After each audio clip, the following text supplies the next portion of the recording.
Timnas sepak bola Indonesia akan berlaga hidup mati melawan Gini untuk memperebutkan tiket ke Olimpiade Paris. Ini karena terlalu semangat jadi pengen langsung membobol gawang Gini kan saya. Ya, untuk memperkuat pertahanan Timnas, PSSI pemirsa sedang mengupayakan agar Elkan Bagot dan Justin Hubner bisa bergabung. Pelatih Sintayong mengaku pemirsa menghadapi sejumlah masalah seperti perbedaan suhu antara Qatar dan Prancis pemirsa serta faktor kelelahan para pemain.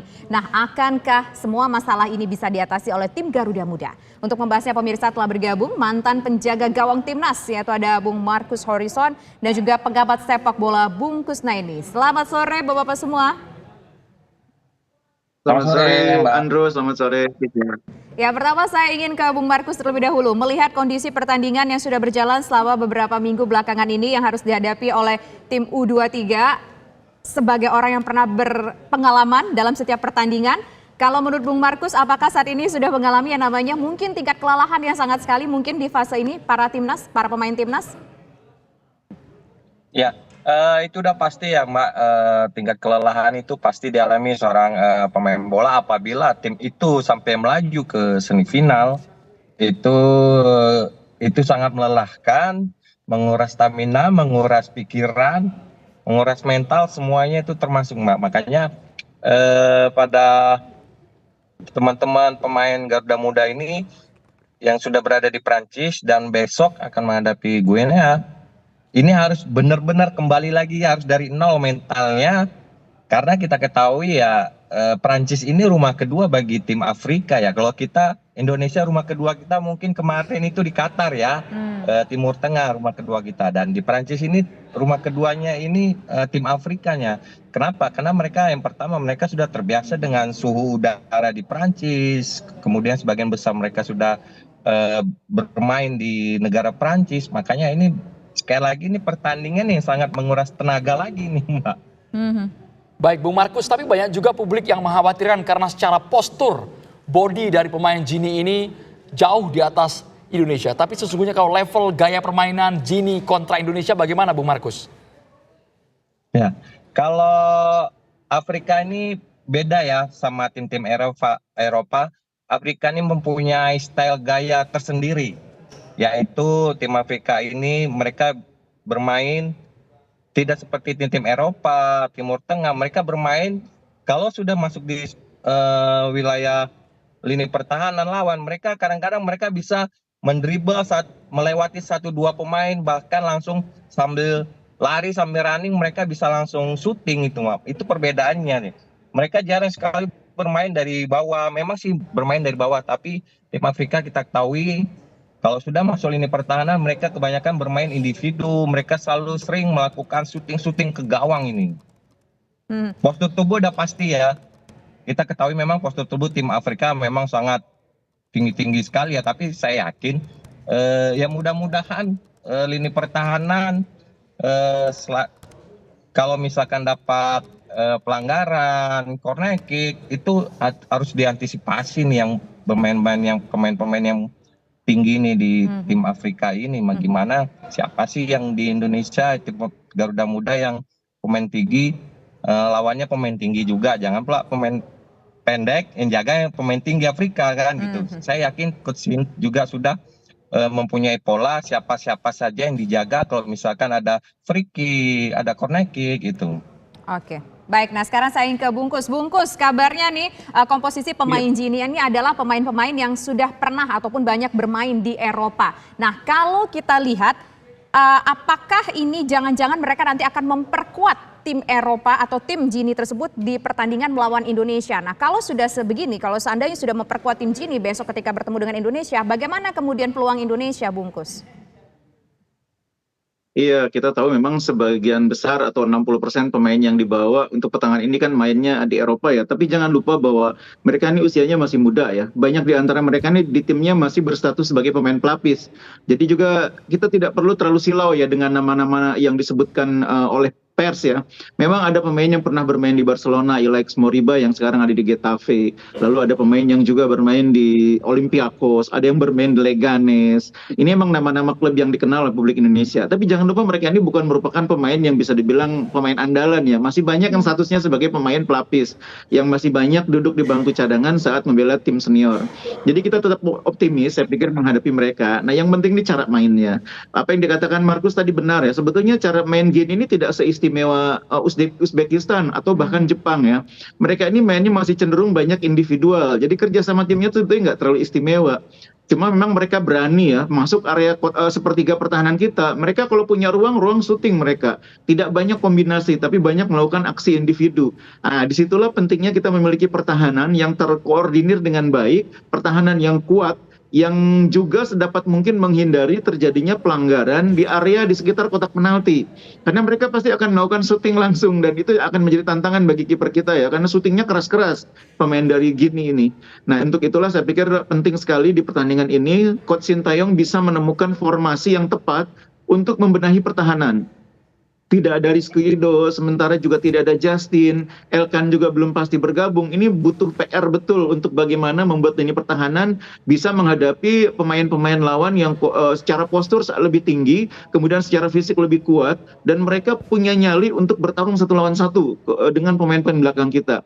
Pemain-pemain yang kita miliki saat ini saya pikir masih butuh yang lebih jangkung lagi. Ada Komang memang, ada Ferrari, dan Dewangga juga sudah gabung. Tapi kalau Gini pintar main bola-bola atas, mereka akan punya peluang unggul dalam situasi bola atas dengan materi yang ada saat ini.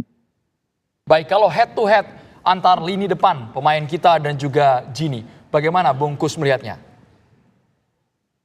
Iya, justru memang persoalan kita selain pertahanan sekarang yang agak rapuh, selama ini juga lini depan kita juga belum terlalu produktif ya. Baru di beberapa laga terakhir Rafael bisa mulai menyumbang gol, tapi secara keseluruhan lini depan kita belum banyak menyumbang gol. Sananta juga belum terlalu efektif, Kelly Schroyer, Witan pernah menyumbang gol tapi tidak terlalu konsisten penampilannya, Marcelino juga belum konsisten. Sementara yang akan kita hadapi adalah mereka yang sudah punya bekal mengalami pendidikan di akademi-akademi di Eropa ya. Ada yang ada di Spanyol, ada yang di Perancis, ada yang di Yunani, di Olympiakos, Al-Hasimbah, kemudian ada Kamara yang main di Leganes, ditambah Moriba yang main di Getafe. Ini pemain-pemain depan yang semua pendidikan sepak bolanya di Eropa bisa dibilang, karena memang sejak usia muda ada di Eropa. Nah, cuma memang sekali lagi, meskipun nama-nama tadi lebih mentereng dibanding nama-nama pemain kita mungkin ya, tapi sekali lagi mereka juga tidak terlalu banyak bermain untuk tim nasional. Karena Gini ini sudah lama juga mereka tidak bermain dalam pertandingan resmi. Terakhir mereka ikut kualifikasi Afrika itu kan tahun lalu. Sesudah itu mereka tahun ini baru 2 kali bertanding dalam rangkaian persiapan ya. Pertama kalah dari Amerika Serikat di Spanyol. Yang kedua menghadapi tim lokal Spanyol, mereka memang menang 4-0. Tapi kan lawannya tim lokal. Jadi kekurangan mereka adalah sense of game-nya itu. Jadi suasana bertandingnya itu sudah agak lama mereka alami. Tapi Indonesia kan baru sepekan yang lalu bertanding, sehingga suasana pertandingan, atmosfer pertandingan itu bagi pemain kita masih lebih dekat gitu ya, masih lebih terasa tantangannya, tekanannya, dan mudah-mudahan yang paling penting sekali lagi saya pikir Indonesia bisa recover secara fisik, recover secara psikis, sehingga menghadapi pertandingan kali ini mereka lupa bahwa mereka sebelumnya sudah 2 kali kalah beruntun, mereka lupa bahwa mereka mengalami banyak pertandingan yang harus diselesaikan dengan perpanjangan waktu. Karena kalau itu bisa dilupakan dan kita bermain secara kolektif, kuncinya ini main kolektif. Kita kalau mainnya individu 1 lawan 1 memang agak berat. Tapi kalau kolektif 1-2-nya pemain kita ini sangat bagus. Terutama ketika kita bermain melawan Jordania. Jadi mainnya banyak kombinasi, main 1-2 itu kekuatan kita. Oke, baik. Nah sekarang saya ingin ke Bung Markus. Bung Markus, kalau kita dengar tadi bahwa kekuatan dari tim Indonesia ini adalah mereka kompak, mereka solid di lapangan. Tapi kalau dari Gini mereka itu bermain secara individual. Nah strategi apa yang harus dimainkan oleh Sintayong untuk memperkuat Indonesia? Ya, saya pikir tetap ya, Coach Shin juga akan mempermainkan seperti apa yang mereka lakukan di Qatar ya, yaitu bermain bola cepat, bermain bola dari kaki ke kaki, melakukan kombinasi 1-2 orang, melakukan counter attack. Saya pikir itu yang lebih unggul Indonesia Saya pikir ini mungkin harus dimanfaatkan para pemain Indonesia karena pemain Afrika tuh kadang-kadang untuk balik ke pertahanan itu sangat lambat juga, Mbak. Jadi itu kunci yang kita bisa raih agar bisa tim nasional 23 ini bisa mengimbangi bagaimana seandainya para pemain Afrika menggempur pertahanan kita, begitu kita dapat bola, kita langsung melakukan counter attack dengan cepat, 1-2 orang pemain kombinasi. Yang penting itu tadi dibilang Bungkus, jangan kita terikuti juga pemain mereka seperti melakukan individu-individu ya. Itu bukan tipe permainan kita, makanya saya yakin ada celah untuk bisa mengimbangi atau bisa mengungguli gitu, Mbak, tim Afrika ini. Ini menarik, seorang mantan kiper menyatakan jangan lagi kita bermain individu. Jangan menonjolkan terlalu personal ketika sudah di lapangan hijau. Bung Markus, kalau melihat catatan sebelumnya banyak juga kritik publik yang menuduh katanya Marcelino kok main sendiri, kan banyak itu di depan, kenapa tidak dibagi seperti itu. Supaya ini tidak terulang, supaya 1-2-nya juga terlihat mencolok, Bung Markus. Bagaimana tanggapan Anda? Sesaat lagi hanya di Kabar Petang pemirsa. Kita langsung ke Bung Markus. Kritikan publik sebelumnya adalah permainan individu di lini depan yang dianggap ego, Bung Markus. Kalau untuk melawan Gini, apakah sebagai seorang striker ketika ada peluang dan mungkin optimistis bisa merobek gawang tapi nyatanya meleset, harus seperti apa ini Bung Markus? Pola Garuda Muda ini.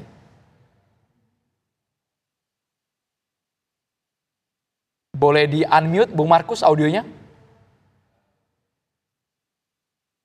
Halo. Silakan Bung Markus yang mungkin juga pernah mengalami secara pribadi ya. Betul.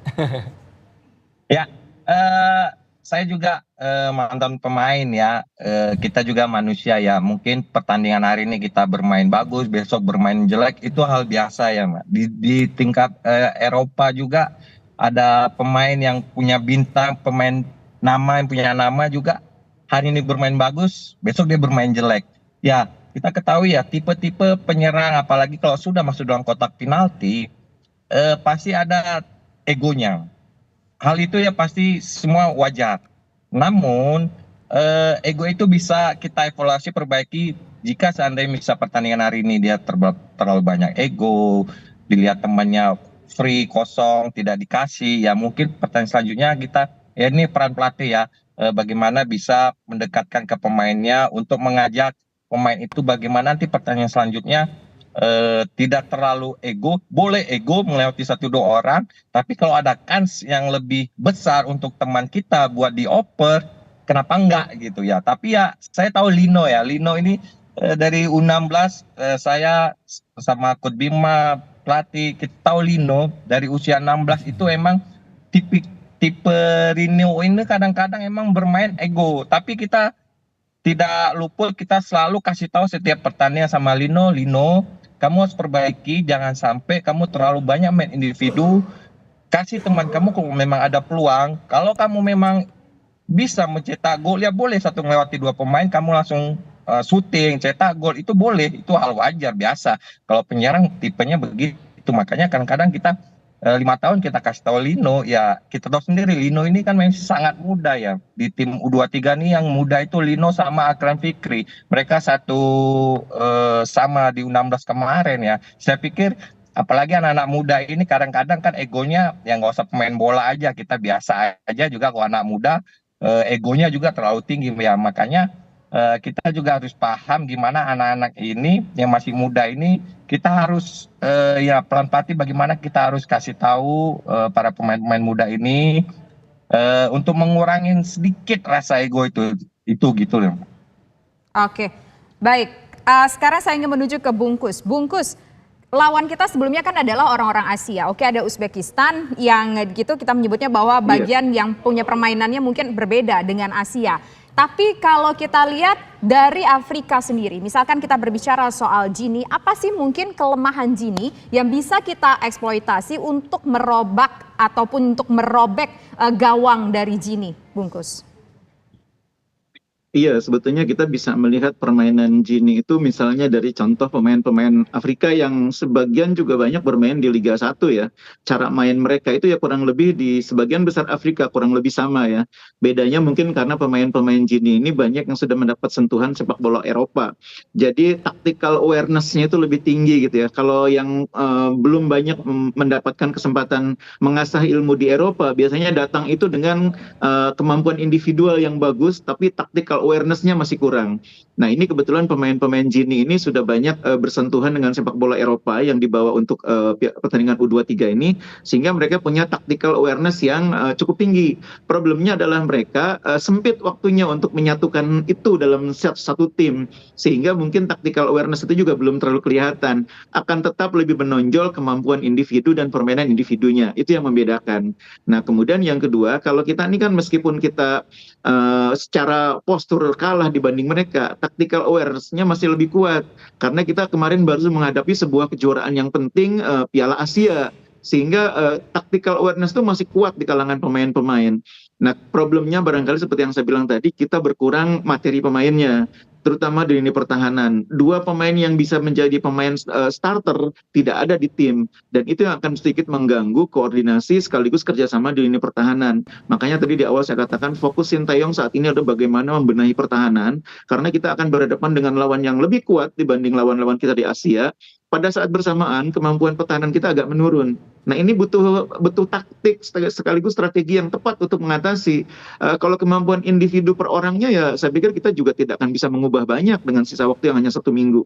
Tapi bagaimana menyatukan mereka dalam satu kesatuan tim, strategi, taktik itu yang akan membantu Sintayong untuk mengurangi problem di lini pertahanan itu. Ya lebih bagus lagi kalau problem di lini pertahanan diatasi dengan masuknya pemain-pemain yang sebelumnya dikhawatirkan tidak bisa bermain seperti Justin Hubner atau Elkan Bagot. Baik, bungkus, tapi Justin Hubner kabarnya akan digantikan oleh posisi Dewangga. Melihat kapasitas Dewangga yang sebelumnya back PSIS, gimana bungkus? Iya, Dewangga ini versatile player ya, jadi boleh jadi dia akan didatangkan untuk posisi back, tapi boleh jadi juga dia akan main di tengah. Karena Dewangga di tim sebelumnya, di timnas usia muda di bawahnya, itu juga kadang-kadang main sebagai gelandang, karena memang karakternya yang versatile.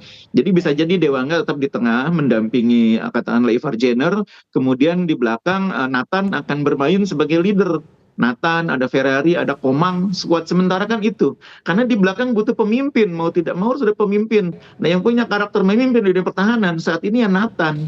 Jadi ini saya pikir Sintayong nanti akan memutuskan di saat-saat terakhir, tergantung skuad yang ada, apakah Nathan main di tengah, karena Nathan di tengah itu juga penting. Kerja sama Nathan dengan Ivar itu sangat baik selama Piala Asia. Tapi persoalannya sekarang di belakang lebih penting lagi ada pemimpin, ada orang yang punya pengalaman, punya ketenangan, dan kalau kita lihat permainan terakhir Nathan kemarin lawan Irak, dia menonjol sekali permainannya, dia tenang, dia juga safe mainnya, jarang bikin kesalahan. Nah, karena itu biasanya pelatih, pemain yang jarang bikin kesalahan itu dipercaya sebagai leader di belakang, biasanya ya. Tapi tentu situasinya sekali lagi ditentukan oleh komposisi yang ada nanti menjelang pertandingan. Baik, sekarang saya ke Bung Markus. Bung Markus, kalau menurut Anda pertandingan antara Indonesia melawan Gini di babak playoff, ini akan bisa siapa yang menang dan prediksi skornya berapa, Bung Markus? Singkat saja.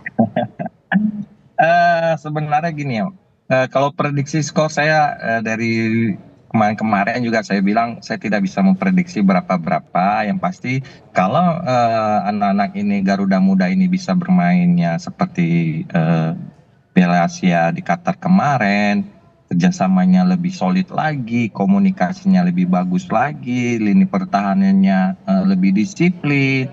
Saya yakin anak-anak ini bisa meraih kemenangan bisa di sana, Mbak. Oke, baik. Terima kasih Bung Markus dan terima kasih juga Bungkus sudah bersedia berbincang bersama kami. Tentunya kita berharap agar Dewi Fortuna ini berada di pihak Indonesia sehingga Indonesia nanti bisa mengalahkan Gini dan maju ke babak Olimpiade di Paris. 2-0 harapannya. Amin ya robbal alamin.